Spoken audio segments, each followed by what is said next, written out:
guys, we're going to start with sizing your rope. Now, it's super important to have the right jump rope cable length.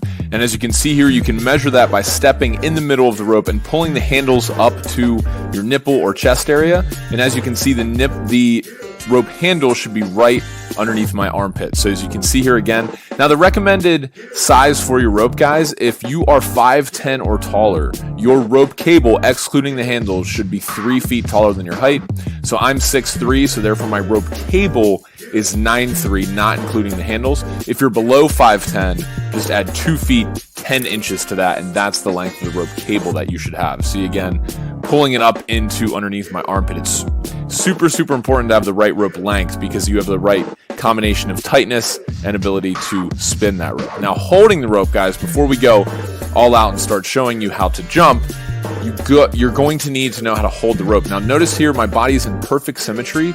My wrists are jutting out to the sides of my hips directly, and jump rope is all about doing less. There is not a lot of movement involved, as you'll see here in a sec.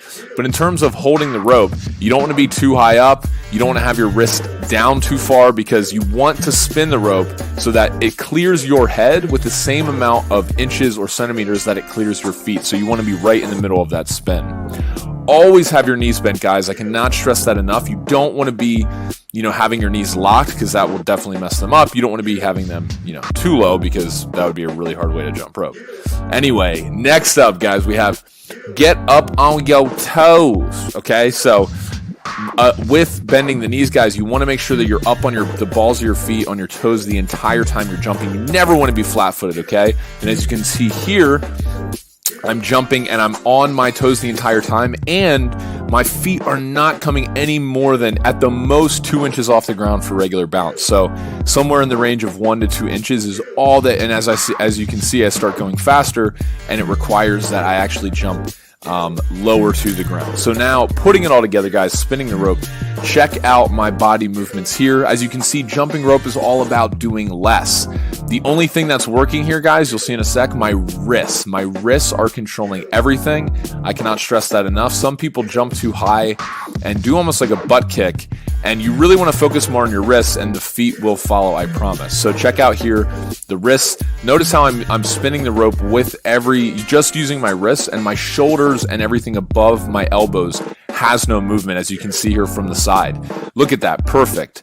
Up on the toes, knees bent. I'm swinging the rope. Everything is controlled by my wrists, and I'm making sure that everything is staying nice and tight. So go ahead, guys. Trust me, I was not, and Brandon was not that good when we first started, and that's totally fine. I know I say this in every video, but it just takes some practice. So next, what I want to talk to you guys about is how can you just start doing this? What I'd recommend is that you guys start practicing 3 to 5 minutes a day to just get the fundamentals down of this regular bounce, because this, from here, if you can spin the rope fast, you can not only get an awesome body, but you can do more tricks and make it challenging. See you guys on the next Zen Dude Fitness